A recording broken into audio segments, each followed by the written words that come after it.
안녕하세요. 콰르텟입니다. 지난주에는 신윤경 작가의 소설 5권을 읽었는데요. 월요일에 예전에 읽다만 나의 아름다운 정원을 읽었는데 그 책이 너무 좋아서 다른 소설도 읽고 싶은 거예요. 그런데 아시죠? 제가 지금 새 책을 사고 있지 않는 시기인 것. 그런데 제 리디북스 페이퍼 안에 무려 5권의 작가의 책이 들어있었던 거죠.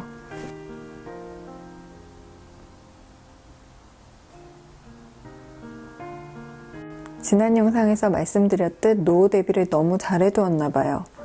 집과 전자책 안에 쌓인 책만 읽어도 이번 생은 아주 바쁠 것 같아요. 아무튼 그렇게 지난주에는 한 명의 작가, 심윤경 작가의 소설 5권을 읽었습니다. 월요일에 읽은 책이 마침 작가의 첫 장편 소설이어서 남은 4권도 출간 순서대로 읽었고요.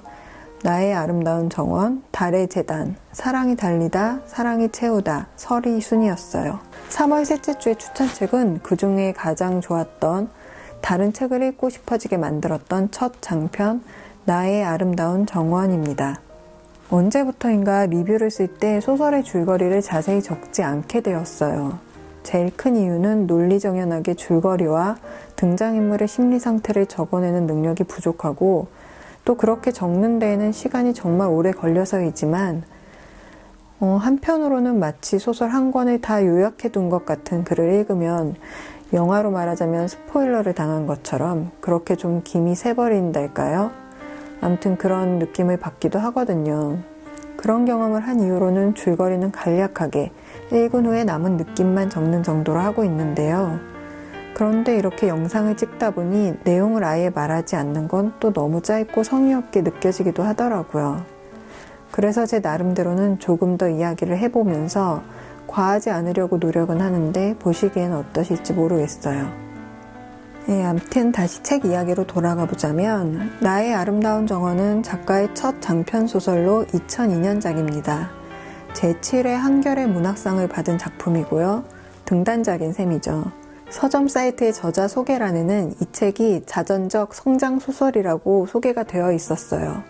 그래서 읽으면서 주인공인 동구의 나이 차이 나는 여동생인 영주가 작가 자신인 건가 싶었는데 생각지도 못한 결말이 나와서 동구가 남자아이로 설정되어 있지만 동구가 작가 자신인가?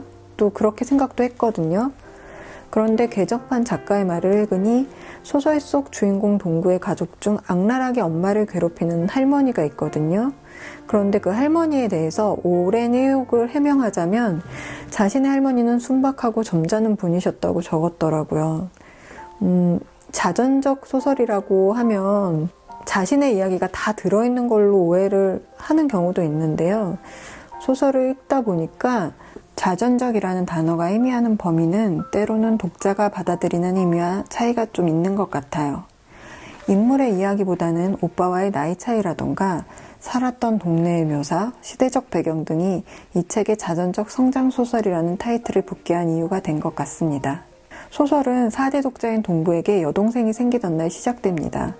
동구에게는 새로운 세계가 열린 날이죠. 동구는 인왕산 허리 부근의 달동네 한가운데에 사는데 그 가난한 동네에 어울리지 않는 3층 집의 저택, 어떤 시멘트 회사 사장님 집이라는 저택에 있는 아름다운 정원을 사랑해요. 문이 잠시 열린 틈을 노려 시도 때도 없이 그 집에 들어가 멍하니 정원을 감상하고는 하는데요. 이야기의 마지막에 동네를 떠나게 되는 동구가 작별 인사를 고하는 대상도 친구도 정든 집도 아닌 몰래 들어가 시간을 보내곤 하던 이 정원이니 이 정원은 어쩌면 동구의 다소 고단했지만 가족과 함께하던 행복한 시절을 말하는 건지도 모르겠어요. 왜 이 책의 제목이 나의 아름다운 정원인지 알 수 있을 것 같기도 합니다.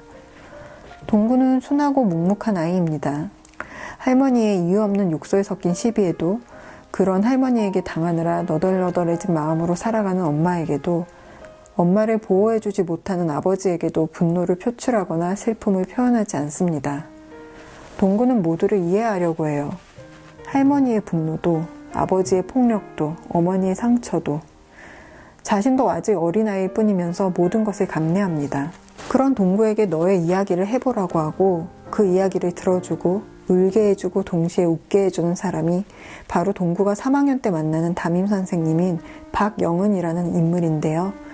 소설의 배경이 1977년에서 1981년이거든요. 박영은 선생은 그 시대의 중심에 있던 젊은이라고 생각하시면 될 것 같아요. 박영은 선생이 나오는 부분을 읽을 때는 어쩐지 계속해서 영화 벌새의 영지 선생님이 자꾸 떠올랐는데요. 혹시 아직 보지 않으셨다면 뜬금없지만 영화 벌새도 너무나 추천합니다. 성장소설이라 했지만 성장소설 같지 않았던, 격정의 시대를 지나던 대한민국과 폭력을 한 가정, 그 가정 안에서도 약자가 될 수밖에 없는 어린아이의 눈을 통해 들여다보아준, 마지막까지 숨을 죽이고 읽어야 했고 군데군데 한숨을 내뱉으며 나도 모르게 답답한 심정을 중얼거려야 했던 소설, 나의 아름다운 정원, 3월 셋째 주의 추천책으로 소개해 보았습니다. 전자책이 있어 읽고 싶은 작가의 책을 읽을 수 있었지만 아무래도 만지고 접을 수가 없으니 아쉬움이 남기도 하네요. 이번 주는 종이의 질감을 느끼며 종이책을 읽어보도록 하겠습니다. 그럼 오늘도 즐거운 책생활 되세요. 콰르텟이었습니다.